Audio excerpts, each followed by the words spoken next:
WWE, y'all probably gonna copyright me for using this little audio clip of y'all video. But man, do what y'all gotta do, man, because this is very essential to what I'm about to get into in this video, man. So roll it, man, roll it. Let's get it. All you've ever done is find a way to make a catchy tune trick these people into loving mediocrity. Strip away his music and entrance, there is not much to look at except a thick pinstripe suit. Now, listening to that, does that not remind you of a specific someone? Like, I know he's talking about Cody Rhodes, but he's talking about a bunch of people. But specifically, not like the ocean, but specifically, does that not remind you of a certain someone who's relying on a catchy tune that goes...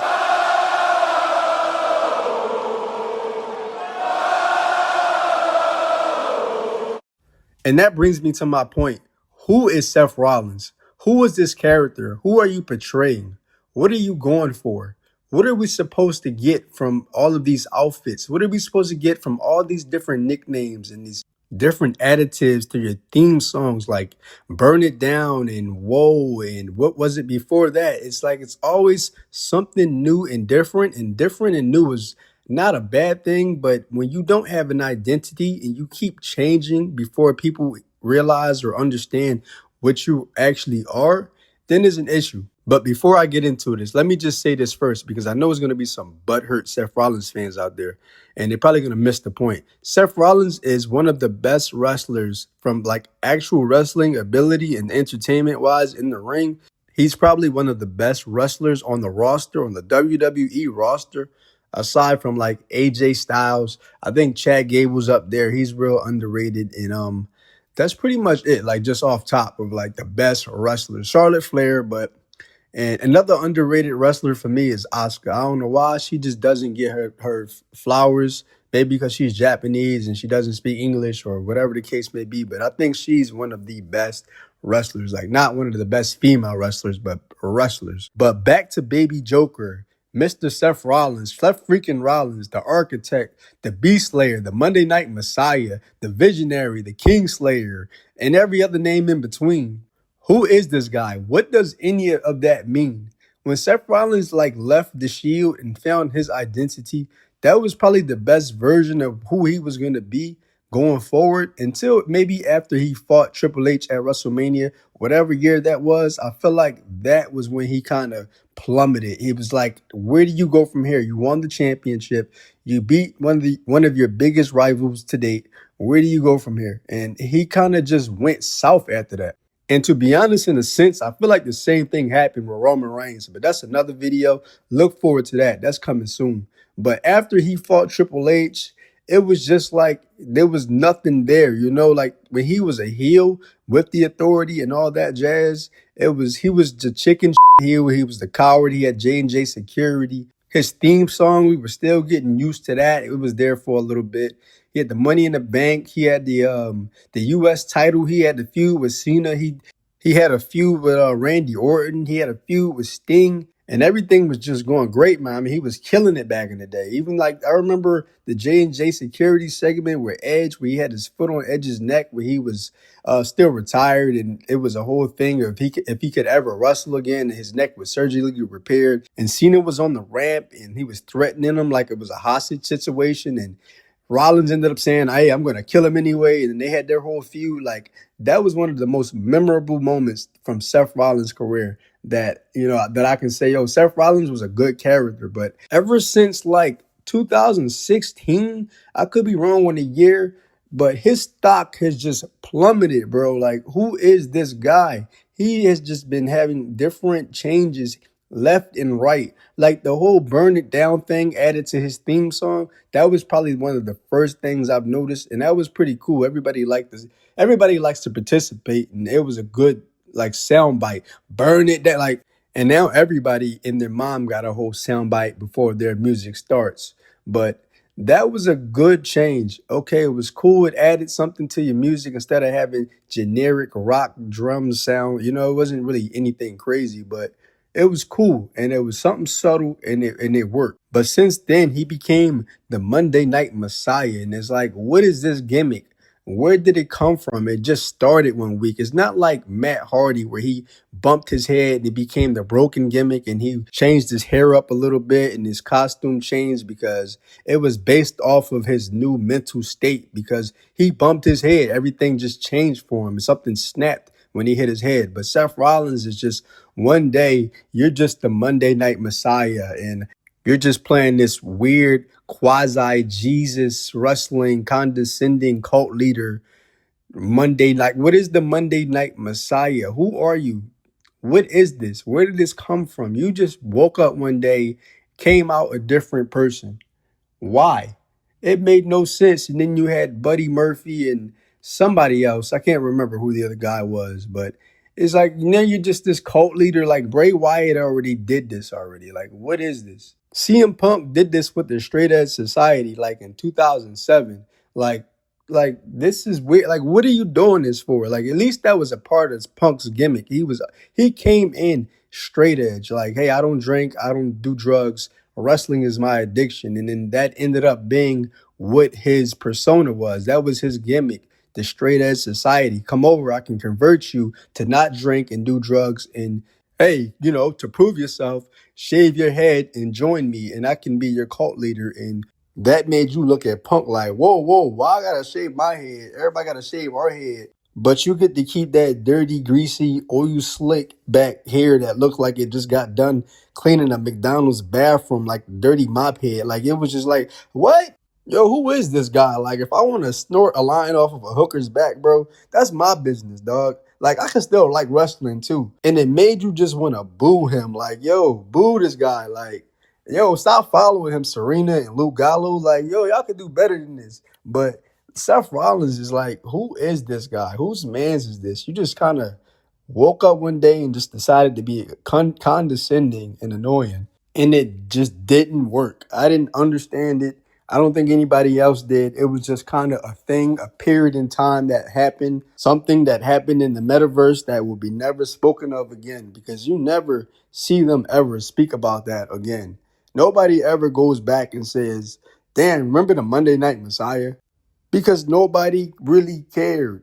Then he went into the whole Joker gimmick. I might be missing something in between, but the whole Joker thing where he just comes out laughing. He's like, ha ha ha ha. It was just like, what is this? Every other word was ha ha ha ha ha. It was just annoying. And I understand he's a heel. It's his job to be annoying, but it was like go away heat type of annoying. It's like, what is this? What is the point? Why are you laughing without reason? We're having a conversation and you just come out dancing and laughing. I think the dancing came later, but he just kind of came out laughing. It was just ha ha ha. Nothing was serious. It was like you're schizophrenic. Something's in his mind telling him just to laugh in a serious moment. And then eventually he had the feud with Matt Riddle. And I think that's where things started to simmer down. He started to become a little bit more serious. The laughing stopped. Random as hell, because where did the laughing even begin? What was the point of it? What made him go into this uncontrollable, this undialed laughter? Like why? And I kind of just spoke on it, but the dancing, I don't remember if the dancing came with the laughing or after or before, but it surely did show up. Why are you dancing? Where did the dancing come from? Like, okay, he's had like two theme changes since then too, and they're both trash. But it's like, why are you coming out dancing? When did you become Fandango on cocaine? Like, you would never be in the SES, the Straight Edge Society. Maybe that was his gimmick. Maybe he was just this cocaine, coked out cult leader, and he was just the actual opposite of what CM Punk was. But who knows? Because I sure don't, and neither do you. So at this point, he's on his like sixth or seventh nickname. He's I think he's the visionary and the drip god at this point. The drip god. What is the point? Where did this come from? One day he just decided to come out in this wacky ass outfit.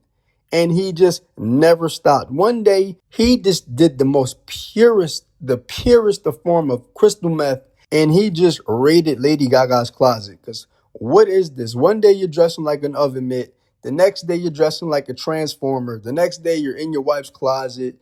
The next day, like, what is this? You got Mario Moon boots on. What does this have to do with anything? Because he still wrestles the same. No matter what gimmick change, theme, whatever fishnet stocking outfit he has on, he still wrestles the exact same. Which is a good thing because it's the only thing consistent about him. His wrestling, we can all agree that he is a very good wrestler, bro. The guy's he's top notch wrestling. But everything else, what in the blue hell is going on? Like they've always said, the best wrestlers are people who are themselves just turned up to the max. Now, unless you're doing like a straight up gimmick where you're gonna live that gimmick like The Undertaker, this is not who Seth Rollins is. Coming up in WWE interviews on Instagram, you've never seen Seth Rollins to act this way, wear these wacky outfits. He's always had like some skinny jeans on, a super skin tight shirt, like an 8-panel hat. You've never seen him wear any of these crazy outfits or act outlandish during any of these off-brand shows. So at this point in time, now we just stuck with the Woe gimmick where he's wearing wacky outfits. His music is turned up to the max. Is going Whoa, which is the cheapest thing you can get, the cheapest pop you can get in WWE, aside from shouting out a hometown or glazing the crowd, is a Whoa chant at this point. So he's got that implanted in his music, which in return, you know, the audience is full of bots. You know, they're just going to start singing whatever is catchy to them. They don't even care about who's out there. They're going to sing it. Seth Rollins does it. That music doesn't even have to be attached to him. He just got lucky. They'll be singing it no matter what or who it is. Like, even coincidentally, Becky Lynch, his wife, she has a Whoa in her theme. Like, the people will sing whatever is catchy. And if you just happen to be the wrestler that it's attached to, then you're over for some reason. Just like John Cena said, all you need is a catchy tune and some goofy outfit, and then you're over. And then the people will love mediocrity. In all reality, what is Seth Rollins' character right now? Like, he's just hating on Punk. Like, he doesn't even dance as much. He's not doing the laugh. He's just a hater right now. Why are you hating on Punk? Because he left the company 10 years ago. What did that do to you? Like, if anything, it left an opening for you. There's a main eventer who left. It was CM Punk versus Randy Orton, CM Punk versus Brock Lesnar, CM Punk versus John Cena. He left, and then that was you. It was supposed to be Roman, but he was doing the whole big dog thing, failing. But it became Seth Rollins. It was Seth Rollins' Money in the Bank, Seth Rollins, Brock Lesnar, Seth Rollins, John Cena, Seth Rollins, Randy Orton. So, like, what are you so upset about that this guy left the company 10 years ago and came back? Like, do you know how many people left and walked out of WWE and came back? If WWE forgives them and will pay them a paycheck, why are you so butthurt? What makes sense? What sense does that make? Like, do you know how many people, how many wrestlers we all loved that WWE just released? Like, they didn't even get to walk out. WWE released like Dolph Ziggler after like 16 years, bro. He was mad over, bro. He should have been me a couple years before that. He was a fan favorite, and then thanks for 16 years, but bye. You know, it's like, why are you not upset with WWE for releasing people, but you're mad at people for leaving the WWE? Is like, what type of bootlicking yes man kiss ass corporate shield are you, bro? Like, it don't. What is your character, bro? What side are you on? Are you authority or anti-authority? I thought we did this storyline 6 years ago, dog. Like, but I can keep going on and on and on. Like, what is Seth Rollins' character? Who is Seth Rollins, the wrestler? What is his gimmick? What is he going for? I surely don't know. So let me know in the comments what y'all think. If y'all feeling Seth Rollins, if y'all don't, if y'all agree with what I'm saying, or you think I'm just on some nonsense. But I don't know, bro. He's just this quasi Joker, anti-villain, while at the same time being a corporate company man, dancing tween. Like, I don't get it.